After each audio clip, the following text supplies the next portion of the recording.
eu acho que dá pra gente inverter um pouquinho a situação. Vamos lá. O que o torcedor está pensando? Esse cara não pode errar na partida. O Estevão não tem o direito de errar nesse jogo. Se ele perde um pênalti nesse jogo, a cama dele está feita. O cara não precisa nem ver o jogo. É claro que o torcedor vai assistir. Mas o analista não vai precisar nem assistir ao jogo para ter o diagnóstico para a derrota no dia seguinte. Se ele falha feio, ele cometeu a falha porque ele está vendido para o Chelsea. Esse vai ser o pensamento geral. Mas ele só tem 18 anos. Não, tudo bem, mas ele é o melhor jogador do time. Se a gente, com a idade que a gente tem, a gente não... Esse crivo seria terrível você passar numa situação como essa. Imagina um menino de 18 anos. Não, tudo bem, mas isso aí é do jogo. Isso é do jogo. Mas você acha que o lado passional vai levar em consideração isso que você está colocando? Claro. Não, o torcedor, se ele errar, a cama dele está feita. É uma questão de psicologia, psicologia pura. Eu fico imaginando as minhocas na cabeça do menino. Tudo bem, eu estou falando sobre o futebol. O torcedor. A cama dele está feita.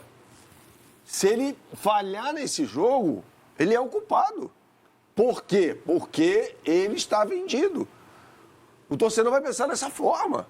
E muita gente, o microfone, vai falar isso no dia seguinte. Ele não deveria ter jogado, porque ele errou.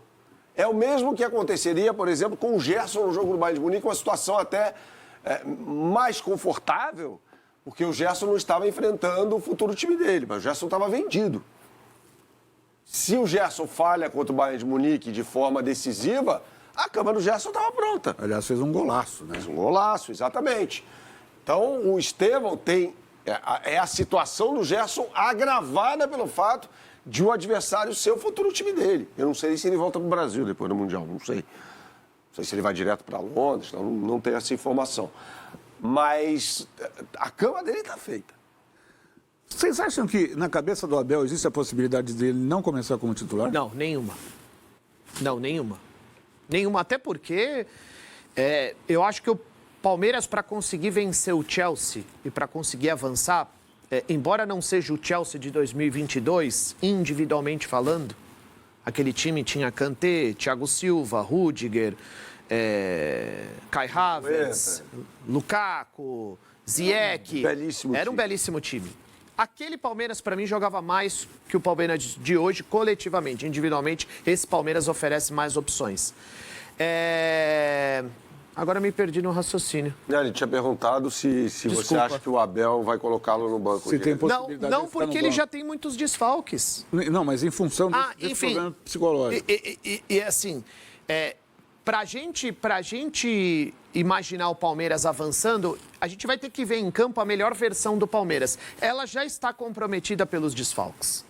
Porque o Mikael não é do mesmo nível do Murilo e o Fux não é do mesmo nível do Gomes. Se ele perde, não é do mesmo nível do Piquerez. Não é do mesmo nível do Piquerez. Então, se ele perde mais uma peça com poder de decisão, ele vai estar prejudicando o time nessa decisão.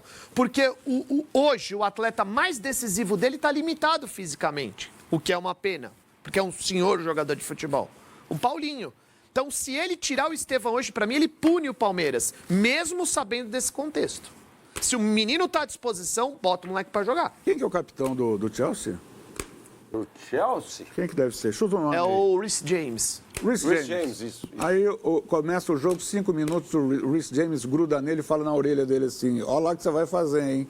Olha lá o que você vai fazer, que daqui a 2 semanas você tá lá com a gente lá. Ele entende inglês. Ele já não me fala, não compreendo.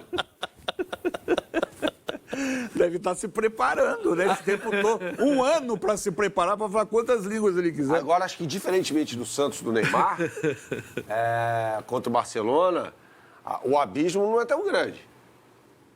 Ali o Santos poderia ter 11 Neymares. A forma como o Muricy armou aquele time era para tomar uma sapecada do Barcelona mesmo. Na véspera resolveu colocar 3 zagueiros, só isso. Exato. Deu o meio de campo lá todo para o Barcelona.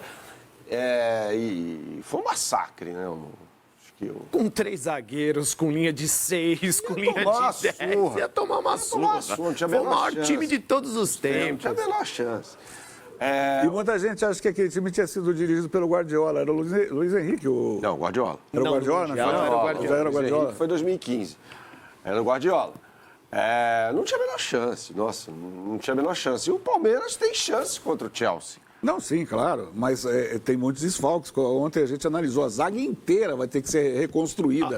Isso é muito grave para o time do Abel. A sua colocação ela é pertinente, mas você já é um cara experiente, com discernimento, com clareza para entender o contexto. O torcedor não vai ter. Ainda mais depois da partida, no calor da partida, por isso que eu acho que aquilo que o Berna colocou... Então, mas vamos pegar esse exemplo ótimo que o Berna deu do Gerson.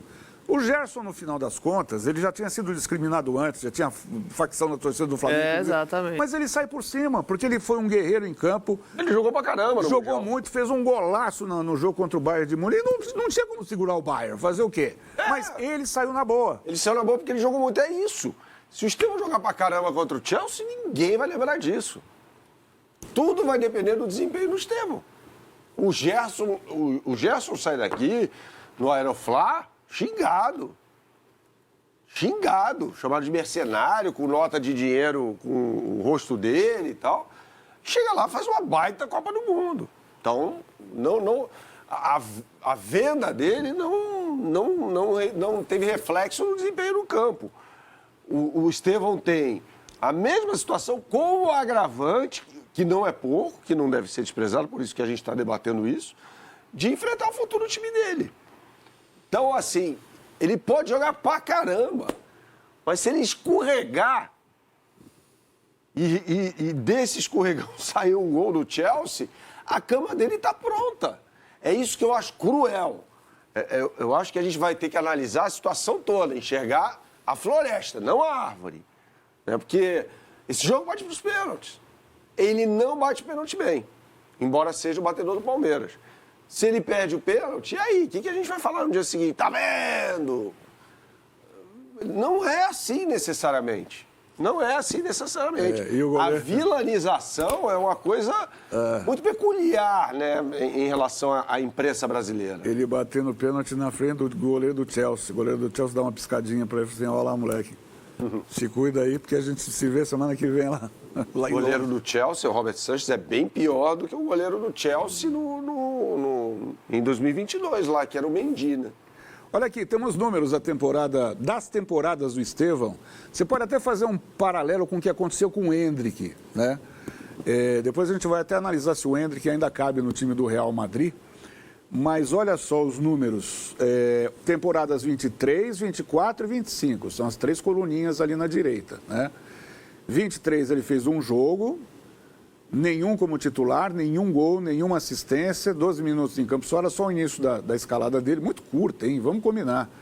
Estava com 16 anos na época, recentemente completou 18. Na temporada do ano passado, 24, foram 45 jogos, com 33 como titular, marcou 15 gols, 10 assistências. E na essa temporada de 25, em 36 jogos, 31 jogos como titular, 11 gols, 5 assistências. O que dizem esses números, Ivan? Até se a gente puxar um pouquinho pela memória o que o Endrick acabou fazendo, o Endrick saiu com 2 títulos importantes. O Estevão, não como titular, mas ele acabou sendo campeão brasileiro e campeão paulista. Acho que está na conta dele esses 2 títulos do Palmeiras, né? Brasileiro no banco e sem atuar, enfim, aquela coisa de estar no grupo, né? Mas tem paralelo entre as carreiras do Estevão e nenhuma comparação. Do Endrick? No Palmeiras, nenhuma comparação. 2 joias praticamente formadas ali no Palmeiras. O Endrick, sim, totalmente, né? Quase que totalmente.